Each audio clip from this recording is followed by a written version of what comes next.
Continuamos con estas indagaciones en torno al interesante tema de las haciendas pulqueras. Unos datos adicionales en torno a los trabajadores agrícolas llamados tlachiqueros, los cuales extraen el aguamiel mediante un calabazo hueco llamado acocote.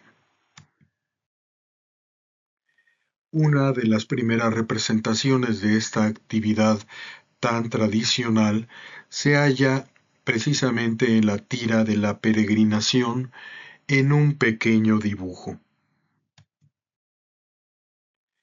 Esta imagen del tlachiquero identificaba a México entre las naciones del mundo. El aguamiel era trasladado a lomo de burro a la hacienda, a la dependencia llamada tinacal, denominación náhuatl que significa casa de tinas, por ser depositaria de una serie de recipientes donde se produce la fermentación del aguamiel, dando origen posteriormente al producto final, el pulque. Todo el proceso se realiza artesanalmente, prácticamente sin cambios desde la época prehispánica. De tal forma, se trata de una práctica cultural creadora de mitos y cosmogonías milenarias, integrantes fundamentales de la identidad mexicana. El pulque fue durante muchos años considerado la bebida nacional y ha tenido grandes significaciones en todos los órdenes de la sociedad.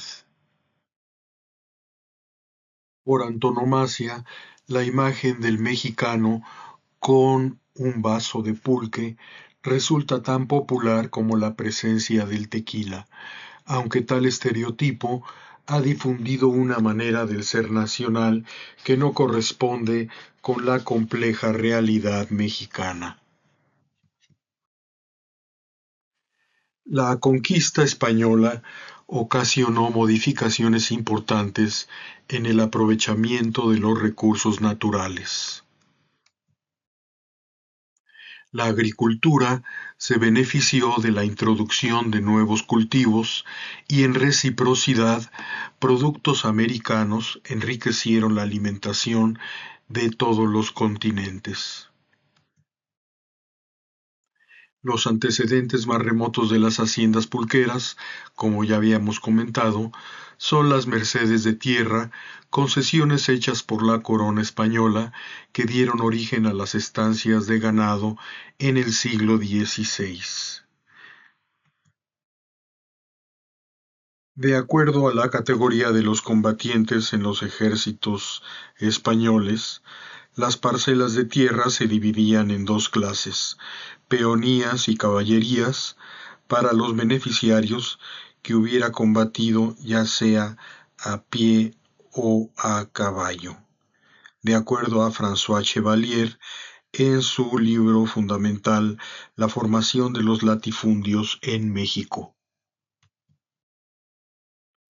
Las tierras más valiosas eran las más cercanas a los mercados. En las primeras etapas del naciente virreinato, la ganadería fue parte sustancial del desarrollo económico. El avance del ganado sobre terrenos de cultivo indígena ocasionó grandes pleitos no resueltos satisfactoriamente, ocasionando pérdidas graves en la agricultura indígena. La bonanza minera en la cercana población de Pachuca propició un repunte económico y una demanda consistente en la bebida.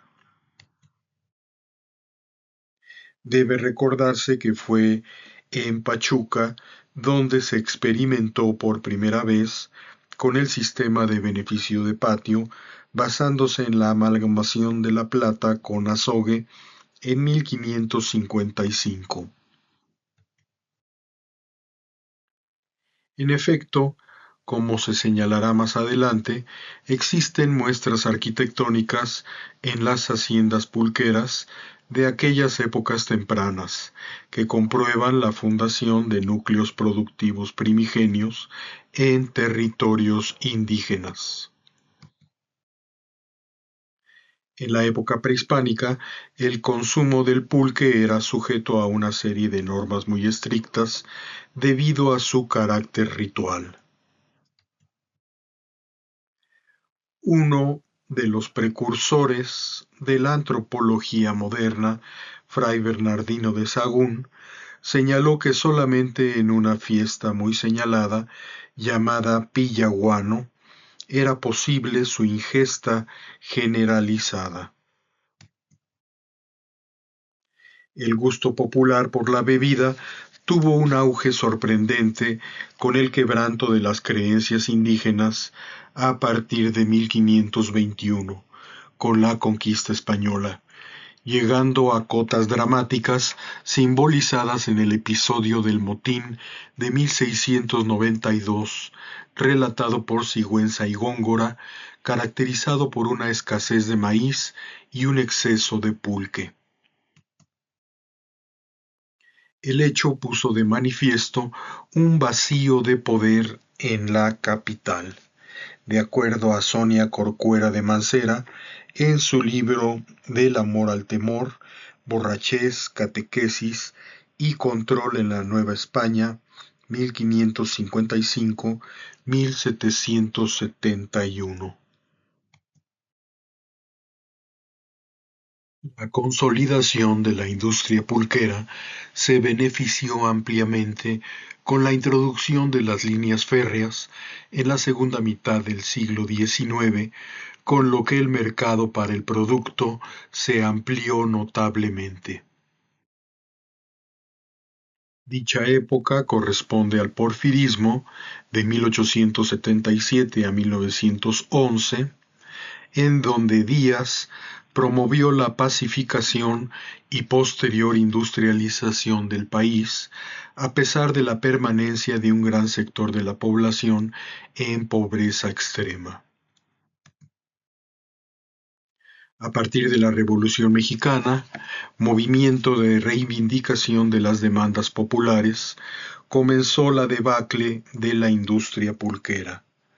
De acuerdo a Mario Ramírez Rancaño, en su libro Ignacio Torres Adalid y la industria pulquera.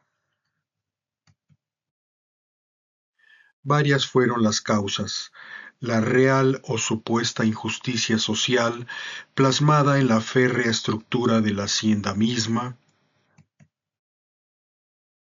una leyenda negra fabricada en contra de la bebida, impulsada por otros intereses como los de la industria cervecera.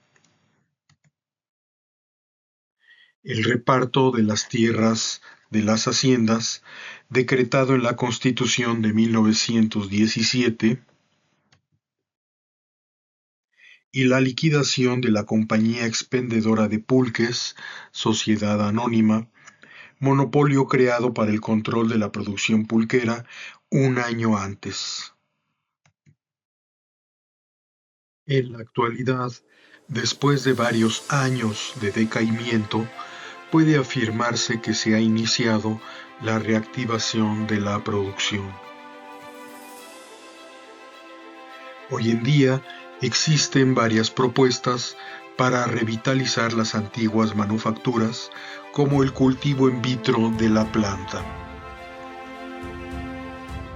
El envasado en latas de aluminio del pulque ha permitido la exportación de la bebida a otros países. Es justo reconocer que el impulso promovido por la incorporación de nuevas tecnologías permitirá la agregación de otros sectores productivos de la industria agroalimentaria mexicana.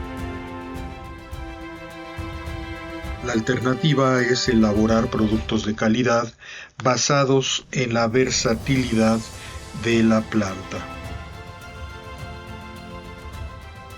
La destilación, por ejemplo, fue efectivamente para los hacendados una tarea alternativa en su desarrollo productivo, respondiendo básicamente a una saturación de los mercados en ciertos años.